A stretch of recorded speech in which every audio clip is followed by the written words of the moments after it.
السلام علیکم where stars of history میں ویلکم یو. میرے ساتھ ہیں ڈاکٹر حسان بخاری. آج ہم جس شخصیت کے بارے میں ذکر کریں گے وہ مصر کے بڑے پاپولر صدر جمال عبد الناصر صاحب کے بارے میں. کیا وہ ایک کنٹروورشل صدر تھے؟ ان کے پاس کیا کنٹروورشل پالیسیز تھی؟ یہ ذکر کریں گے. اس بارے میں ہم بات کریں گے ڈاکٹر حسان بخاری سے. جی السلام علیکم ڈاکٹر صاحب. وعلیکم السلام. ڈاکٹر صاحب، جمال عبد الناصر مصر کے بڑے پاپولر لیڈر بھی رہے ہیں، اتنے ہی کنٹروورشل لیڈر بھی رہے ہیں. کس طریقے سے انہوں نے جد و جہد کی اور اپنے آپ کو صدر بنایا، ذرا بتائیں. یہ بیسیکلی ایک عام فیملی میں پیدا ہوئے تھے. فیملی بیک گراؤنڈ بہت اسٹرانگ نہیں تھا. ملٹری آفیسر تھے. سب سے پہلے جو انہوں نے ناموری حاصل کی وہ پہلی عرب اسرائیل جنگ میں تھی.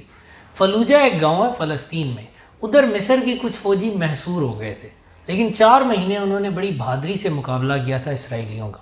4 مہینے بعد جب جنگ بندی ہو گئی تو وہ پھر واپس آ گئے. اور ان فوجیوں میں ایک ملٹری آفیسر جمال عبد الناصر بھی تھے.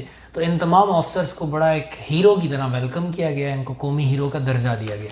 لیکن جمال عبد الناصر اپنی گورنمنٹ سے بہت زیادہ خفا تھے. ان کا خیال تھا کہ یہ جو مصر کے بادشاہ ہیں فاروق، ان کی گورنمنٹ نے جنگ میں کوئی اچھا رول پلے کیا ہی نہیں. فوجی لاجسٹکس بہت بری، پولیٹیکل اسٹریٹجی، ملٹری اسٹریٹجی بہت بری. برطانیہ کے زر خرید غلام تھے یہ جمال عبد الناصر کی نگاہ میں. ان کا پوائنٹ تھا کہ we were convinced that the real enemy was in قاہرہ. قاہرہ میں اصل ہمارے دشمن تھے. تو انہوں نے ایک موومنٹ بنائی فری آفیسرز موومنٹ کے نام سے، کچھ ہم خیال ملٹری آفیسرز کو ملا کر. اس میں انور سادات بھی شامل تھے، عبدالحکیم عامر بھی شامل تھے، بعد میں یہ مصر میں اہم عہدوں پر بھی فائز رہے. تو فری آفیسرز موومنٹ نے اندر ہی اندر مصر کے شاہ فاروق کا تختہ الٹنے کی تیاریاں کر رکھی تھیں. اور اس سلسلے میں انہوں نے فگر ہیڈ کے طور پر ایک اور جو ملٹری آفیسر جو اس جنگ میں پہلی عرب اسرائیل جنگ میں بہت پاپولر ہوئے تھے وہ تھے جنرل نجیب. ڈاکٹر صاحب یہی میں بات کر رہا تھا کہ اس جنگ میں جو سب سے مشہور آدمی نکلے وہ جنرل نجیب. جی جنرل نجیب. اور یہ تو جمال عبد الناصر تو چھوٹے رینک کے، جمال عبد الناصر جونیئر رینک کے تھے، جنرل نجیب تو جنرل رینک کے آفیسر تھے. اور انہوں نے خود بھی وہ 7 دفعہ زخمی ہوئے تھے، تو ان کو بھی ایک بہت ہیروئک سٹیٹس تھا مصر میں. تو جمال عبد الناصر کا یہ خیال تھا کہ وہ جونیئر رینک کے ہیں، صرف کرنل تھے، اور ان کا خیال تھا کہ ہمیں ایک جنرل کی سرپرستی چاہیے گورنمنٹ کا تختہ الٹنے کے لیے. تو انہوں نے جنرل نجیب کو ساتھ ملایا اور 23 جولائی 1952 کو مصر کے شاہ فاروق کا تختہ فری آفیسرز نے الٹ دیا اور جمال عبد الناصر اور جنرل نجیب اقتدار میں آ گئے. جنرل نجیب مصر کے صدر بن گئے. لیکن یہ بات بھی سب کو معلوم تھی کہ فری آفیسرز جو کہ کیبنٹ پوزیشنز آکوپائی کیے ہوئے ہیں اور اصل پاور جن کے ہاتھ میں ایگزیکٹو کی، ان کے سربراہ جمال عبد الناصر ہے. تو یہ جو جیسے بادشاہت ختم کی، اس کا سارا کھیل اس کا مطلب ہے جمال عبد الناصر نے بچھایا اور جنرل نجیب کو یوز کیا کیونکہ وہ سینئر رینک کے افسر تھے کہ انہیں صدر بنائے تھے. گیم ساری تھی. ڈاکٹر صاحب یہ تو اس کا مطلب ہے انہوں نے خود ہی کنٹروورسی سے سٹارٹ کیا، لیکن یہ پھر پاپولر لیڈر کیسے بنے؟ ہاں دیکھیے، جمال عبد الناصر جو ہے، ایک چیز تو ہے کہ he was very good at public speaking. اس چیز نے بھی ان کی پاپولیرٹی میں اضافہ کیا. پھر اس کے علاوہ personally he was very incorruptible. Family life بھی ان کی ہر قسم کی کنٹروورسیز سے پاک تھی. جنرل نجیب بھی لیکن ان خصوصیات کے ساتھ تھے. لیکن جنرل نجیب اور جمال عبد الناصر کے درمیان جو اختلافات تھے وہ ایک تو جنرل نجیب زیادہ ڈیموکریسی کے حامی تھے، جبکہ جمال عبد الناصر تھوڑا اتھارٹیرین ماڈل کے حامی تھے، ڈکٹوریل پالیسی کے. پھر ایک اور چیز جو تھی کہ جنرل نجیب تھوڑا اسلامسٹ زیادہ تھے، اسلام کی طرف ان کا رجحان زیادہ تھا. مسلم بردرہڈ جو کہ اس وقت مصر کی سب سے بڑی سوشل تنظیم تھا اور بہت بڑا ویلفیئر نیٹ ورک رن کر رہا تھا، لاکھوں ان کے ممبران تھے، ان کے ساتھ بھی جنرل نجیب کے تعلقات اچھے تھے. سٹارٹ میں جمال عبد الناصر کے بھی اچھے تھے.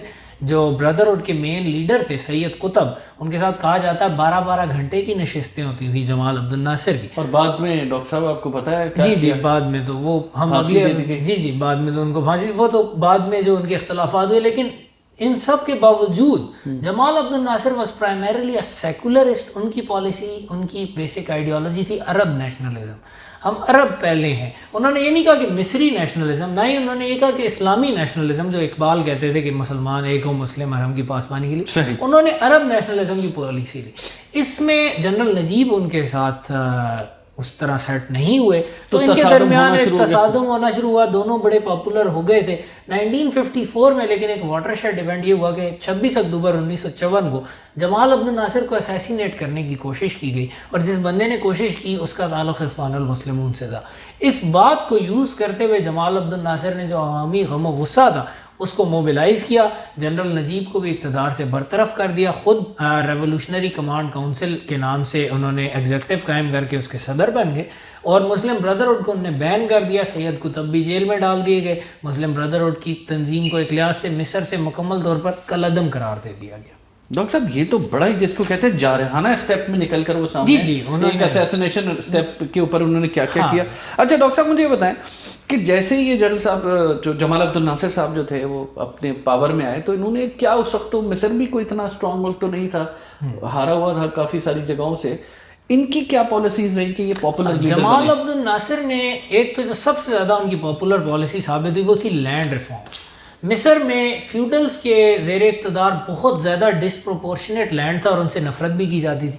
ان کی سب سے بڑی پاپولیرٹی کی وجہ یہ بنی کہ انہوں نے وہ لینڈ تقسیم کر کے لوگوں میں بانٹنا شروع کر دیا، اور فیوڈلز تو ان سے ناراض ہو گئے لیکن ان کی تعداد بھی تھوڑی تھی، ان کی پولیٹیکل پاور بھی نہیں تھی، تو اس چیز نے، اور land reform in like many countries مصر کا لینڈ ریفارم سکسیسفل ہوا، اس سے ان کی ایگریکلچر پر بھی کوئی نیگیٹو اثرات نہیں آئے۔ اس کے علاوہ فارن پالیسی پر ان کا بہت زیادہ زور رہا۔ فارن پالیسی میں سٹارٹ میں تو وہ اس طرف تھے کہ جی کالونیل پاور سے جدوجہد کی جائے، برطانیہ سویز کینال پر قابض تھا، وہ چاہتے تھے برطانیہ اگر سے رخصت، تو کوئی بہت زیادہ اینٹی اسرائیل انہوں نے نہیں لیا۔ پھر بہت زیادہ اینٹی اسرائیل پوزیشنز مصر میں ویسے بھی اس وقت اسلامسٹ لیتے تھے۔ جمال عبد الناصر تھوڑا سیکولرزم کی طرف جا رہے تھے، انہوں نے سٹارٹ میں یہ نہیں لیا، لیکن 28 فروری 1955 کو جو اسرائیل نے ریڈ کی غزہ میں، اس کو ہم ہسٹریز کے ایپیسوڈ میں ڈیٹیل میں بھی ڈسکس کر چکے ہیں کہ اس ریڈ نے جمال عبد الناصر کو اور مصر کو ہیوملیٹ کیا، اور اس کے بعد جمال عبد الناصر نے کہا کہ نہیں، ان کے ساتھ اب صلح نہیں ہو سکتی، یہ ہائپر اگریسو لوگ ہیں، ہمیں ملٹری مسل بلڈ کرنا ہے۔ پہلے انہوں نے یو ایس کی طرف رجوع کیا، یو ایس نے صاف انکار کر دیا، وہ تو زائنسٹ کے سب سے بڑے سپورٹر تھے، مجبوراً انہیں کولڈ وار کی ڈیوائڈ کے دوسری طرف سوویت یونین کی طرف جانا پڑا۔ سوویت یونین کے ساتھ انہوں نے جب آرمز ڈیل کی سپٹمبر 1955 میں، تو اسرائیل نے اسی وقت تہیا کر لیا کہ اب مصر پر حملہ کر کے جنگ چھیڑنی ہے تاکہ مصر اس سے پہلے کہ ملٹری پاور بنے ہم مصر کو تباہ کر لیں۔ دوسری طرف امریکنز بھی خفا ہوئے اس چیز سے آبویسلی کہ یہ تو جی سوویٹس کی طرف جا رہا ہے، تو انہوں نے کیرٹ اور سٹک کی پالیسی اپنائی۔ کیرٹ کے طور پر انہوں نے جمال عبد الناصر کا ایک اور بڑا پروجیکٹ جو انہوں نے اپنے مصر میں جس کا اجرا کرنے کی کوشش کر رہے تھے، اسوان ہائی ڈیم، جس سے انہوں نے کہا تھا کہ یہ مصر کے ایگریکلچر کو ریولوشنائز کر دے گا اگر بن گیا۔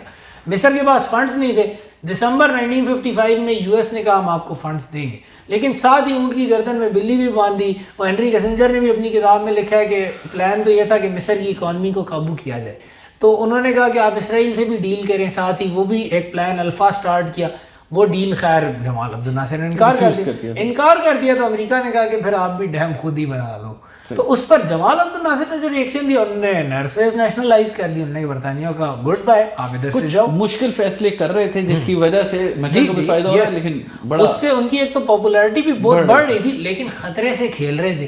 برطانیہ بہت پاورفل ہے، اسرائیل بھی پاورفل ہے، ان سے جنگ مول لینا، انہوں نے کوشش کی کہ جنگ کی نوبت کے بغیر ہی پولیٹیکل وکٹری مل جائے، لیکن ایسا نہیں ہوا۔ برطانیہ، فرانس اور اسرائیل تینوں اپنی اپنی وجوہات کی بنا پر، فرانس کا خیال تھا کہ جمال عبد الناصر الجیریا میں ہوا دے رہے ہیں اینٹی فرینچ سینٹیمنٹ کو اپنے عرب نیشنلزم کی بیسس پر، تو تینوں پاورز نے ڈیسائیڈ کیا کہ اس بندے کو آؤٹ کرنا ہی بہتر ہوگا۔ یہ جنگ جو تھی 56 میں جو جنگ ہوئی، تینوں نے مل کر اٹیک کر دیا، لیکن جمال عبد الناصر کی خوش قسمتی کہی ہے، اور مزے کی بات ہے کہ ہنری کیسنجر جو بڑے دانشور کاؤنٹ ہوتے ہیں، انہوں نے سخت تنقید کا نشانہ بنایا آئزن ہاور کی پالیسی کو، کہ جب آئزن ہاور نے کہا کہ ہم اس ایگریشن کا ساتھ نہیں دیں گے، تو کیسنجر نے کہا یہ غلط فیصلہ تھا، لیکن آئزن ہاور نے یہ سٹیپ لیا۔ ان کا خیال تھا کہ یہ برطانیہ اور فرانس سیکنڈ ریٹ پاورز ہیں، اور اس طرح کے ایگریشنز کے ذریعے وہ امریکی پوزیشن کو خطرے میں ڈال رہے ہیں، تو انہوں نے ان کی سپورٹ بالکل نہیں کی۔ سوویت یونین تو came all guns blazing in support of Jamal Abdel Nasser. ذکر کیا تھا کہ وہ ویٹ کرتا رہا کہ ایک دفعہ تھوڑا یہ ریزسٹنس دکھائیں and then we will come and see come and save کریں۔ تو وہ پھر آئے 5 نومبر کو لیٹر لکھا بلغانن نے، اور ہاتھوں کے طوطے اڑ گئے برطانیہ، فرانس اور اسرائیل کے، انہیں پسپائی اختیار کرنی پڑی۔ جمال عبد الناصر کو ملیٹری ڈیفیٹ تو ہو گئی تھی، ان کی آرمی کا بودا پن سامنے آیا تھا، ان کے کمانڈر جو تھے عبدالحکیم عامر جو فری آفیسرز کے ان کے ساتھی تھے، ان کی نااہلی بھی یہاں ہو گئی تھی، لیکن پولیٹیکل وکٹری ملی، پروپیگنڈا وکٹری ملی، اور ان کو علاقہ بھی چھوڑنا پڑا۔ تو جمال عبد الناصر اسکائی راکٹ کر کے عرب دنیا کے پاپولر ترین پاورفل ترین لیڈر بن گئے، عرب نیشنلزم کے آئیکن بن گئے۔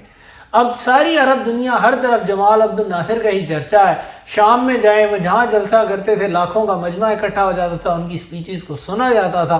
جو پرانے آرڈر کے حکمران تھے، عراق کے بادشاہ، سعودیہ کے بادشاہ اور اردن کے بادشاہ وہ تخت خطرے میں محسوس کرنے لگے. اور ہوا بھی 1958 میں عراق میں انقلاب آ گیا اور عراق کی مونارکی جو شریف حسین کی اولاد تھی کو انتہائی وائلنٹلی اقتدار سے ہٹایا گیا. بادشاہ کی لاش کو بھی سڑک پہ گھسیٹا گیا. اور اس کے بعد الٹیمیٹلی ادھر بھی جمال عبد الناصر کے عرب نیشنلسٹ کو ہارٹس برسر اقتدار آ گئے. ایسے لگ رہا تھا جیسے کہ جمال عبد الناصر چھا رہے ہیں پوری عرب دنیا کے افق پر, اور وہ شاید عرب دنیا کو یونائٹ بھی کر لیں اپنی لیڈرشپ کے انڈر اور اسرائیل کو بھی تھریٹن کر سکیں.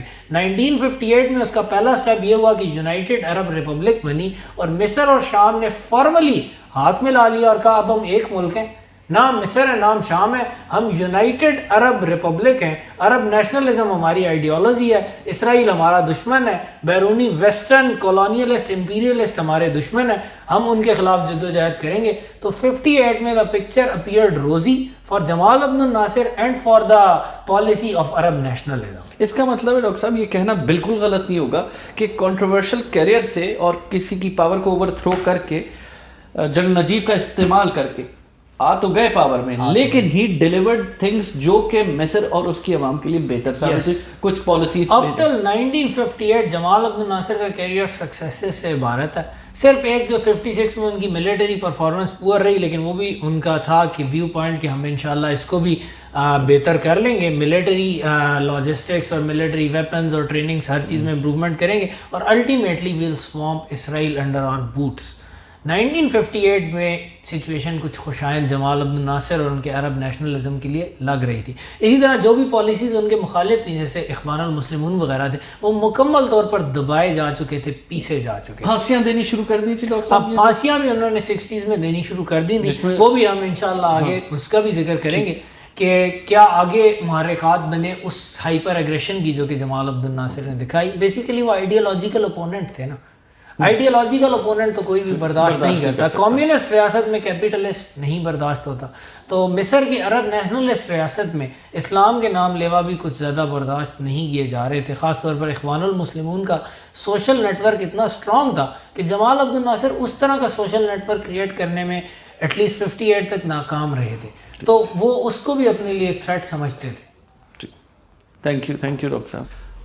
ویورز دیکھا آپ نے کہ 1958 تک جمال عبد الناصر مشرق وسطیٰ کے افق پر ایک چمکتے ہوئے ستارے کی طرح نمودار ہو چکے تھے. ساری عرب دنیا میں ان کا چرچا تھا اور وہ انتہائی اچھی پالیسیز کی وجہ سے مصر میں بہت مقبول تھے.